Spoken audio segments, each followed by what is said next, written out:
السلام علیکم ناظرین، مفتی عبدالقیوم صاحب ہمارے ساتھ موجود ہیں۔ مفتی صاحب سے آج ہم پوچھیں گے کہ اگر دعائے قنوت وطروں میں انسان کو یاد نہ ہو تو اور کوئی دعا پڑھ سکتا ہے؟ جی السلام علیکم ورحمۃ اللہ وبرکاتہ۔ اویس بھائی، نبی صلی اللہ علیہ وسلم کی طرف سے جو صحیح حدیث مروی ہیں، سیدنا حسن بن علی رضی اللہ تعالیٰ عنہ، یعنی امام حسن رضی اللہ عنہ، وہ روایت کرتے ہیں، سنن ابو داؤد کے اندر یہ حدیث ہے کہ آپ صلی اللہ علیہ وسلم نے مجھے یہ دعا سکھائی: اللہم اہدنی فی من ہدیت وعافنی فی من عافیت وتولنی فی من تولیت وبارک لی فی ما اعطیت وقنی شر ما قضیت فإنک تقضی ولا یقضى علیک انہ لا یذل من والیت ولا یعز من عادیت تبارکت ربنا وتعالیت۔ تو آپ نے فرمایا کہ یہ آپ صلی اللہ علیہ وسلم نے مجھے دعا سکھلائی۔ اچھا، اس کے علاوہ یہ چیز اکثر دیکھنے میں آئی ہے کہ کچھ لوگ کہتے ہیں کہ جی اگر قنوت وطر جن کی جو دعا جو یاد نہیں ہے تو 3 دفعہ سورہ اخلاص پڑھ لو، قل هو اللہ 3 دفعہ پڑھ لو۔ یہ بات بالکل غلط ہے۔ ہاں جی، پہلی بات تو یہ کہ ہمیں یہ دعا یاد کرنی چاہیے، اتنی بڑی دعا نہیں ہے، ایک مسلمان کا حق ہے جب ہم نماز یاد کرتے ہیں تو یہ چھوٹی سی دعا بھی ہمیں یاد کر لینی چاہیے۔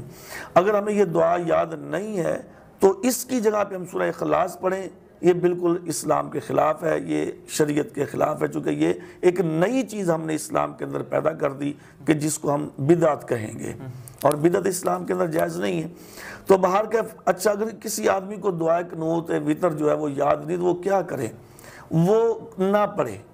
اگر اس کو دعا یاد نہیں ہے تو وہ نہ پڑھے، وہ اکیلی 1 رکعت پڑھ لے، 3 وطر پڑھنا چاہتا ہے وہ 3 وطر پڑھ لے، 5 پڑھنا چاہتا ہے وہ 5 پڑھ لے، وہ 1 وطر، یعنی کہ وہ اس کے اندر دعا کرے ہی نہ، اگر اس کو آتی نہیں ہے وہ دعا نہ کرے۔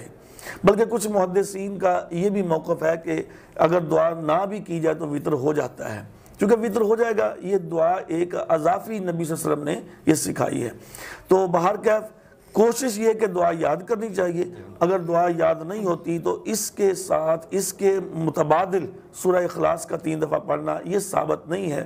میں تو اپنے علم کے مطابق یہی کہوں گا کہ یہ چیز بدعت میں شمار ہو جائے گی، چونکہ ایسا کام، ایسا عمل کہ جو ہمیں نبی صلی اللہ علیہ وسلم نے نہیں دیا، من عامل عملا لیس علیہ امرنا فہو رد، ام المؤمنین عائشہ رضی اللہ عنہ کی یہ حدیث ہے کہ جو شخص ایسا کام کرتا ہے، ایسا عمل کرتا ہے کہ جو پیارے پیغمبر نے نہیں کیا یا اس کا اسلام کے اندر حکم نہیں ہے تو وہ مردود ہے۔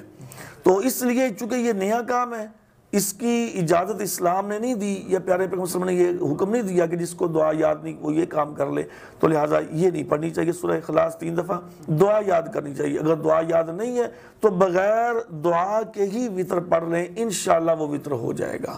بہت شکریہ جی ناظرین، اللہ تعالیٰ ہمیں عمل کرنے کی توفیق عطا فرمائے۔ اگلے پروگرام میں پھر حاضر ہوں گے۔ اللہ حافظ۔ دعوت قرآن و سنت اپنی یہ پہچان ہے۔